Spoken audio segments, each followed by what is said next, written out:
ವೀಕ್ಷಕರಿಗೆಲ್ಲ ನಮಸ್ಕಾರ. ಲಕ್ಷ್ಮೀ ಆಚಾರ್ ಚಾನಲ್ಗೆ ಸ್ವಾಗತ. ಇವತ್ತು ನಾನು ಮಾವಿನಕಾಯಿ ಚಟ್ನಿ ಹೆಂಗೆ ಮಾಡೋದು ಅಂತ ನೋಡಿ. ಈ ಥರ 4 ಮಾವಿನಕಾಯಿ ತೊಗೊಂಡಿದ್ದೀನಿ ತೋತಂಪುರಿ ಚಟ್ನಿ ಮಾಡೋದಕ್ಕೆ.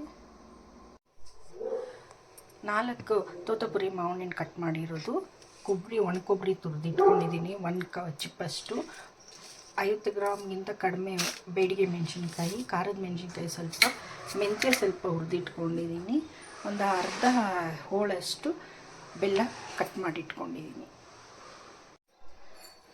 ಸಾಸಿವೆ ಸ್ವಲ್ಪ ಹಾಕ್ತಾಯಿದ್ದೀನಿ,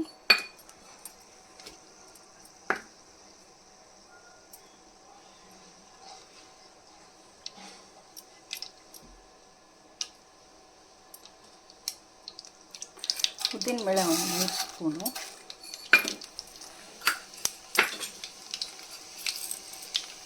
ಕಡಲೆಬೇಳೆ 2 ಸ್ಪೂನು, ಸ್ವಲ್ಪ ಹಿಂಗೆ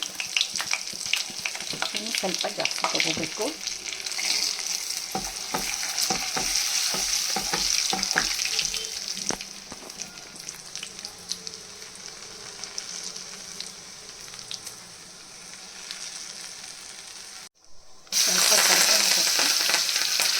ಬೆಲ್ಲ ಇದಕ್ಕೆ ಹಾಕೊಂಡಿರ್ತೀನಿ.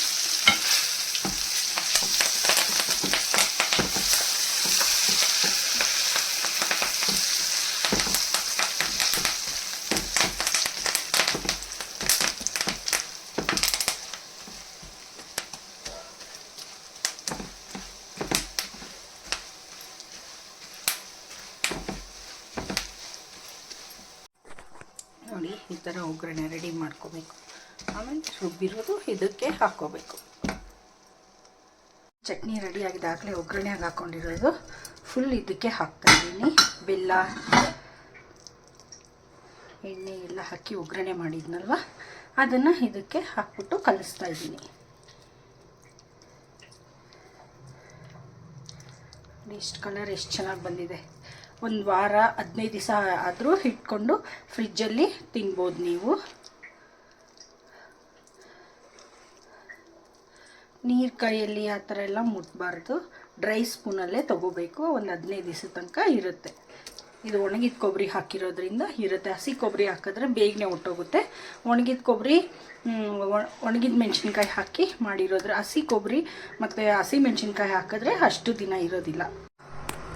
ಇದಕ್ಕೆ 2 ಸ್ಪೂನು ಉಪ್ಪು ಹಾಕ್ತಾಯಿದ್ದೀನಿ. ಆಗಲೇ ಹಾಕೋದು ಹೇಳೋದು ಮರ್ತೋಗಿದ್ದೆ. ಸ್ವಲ್ಪ ಫಸ್ಟೇ ರುಬ್ಕೊಳಕ್ಕೆ ಹಾಕ್ತಾಯಿದ್ದೀನಿ. ಇನ್ನು ಸ್ವಲ್ಪ ಇದಕ್ಕೆ ಮಿಕ್ಸ್ ಮಾಡೋದಕ್ಕೆ ಹಾಕ್ತಾಯಿದ್ದೀನಿ. ನೋಡಿಕೊಂಡು ಟೇಸ್ಟ್ ಮಾಡಿಕೊಂಡು ಉಪ್ಪು ಹಾಕ್ಕೊಳ್ಳಿ.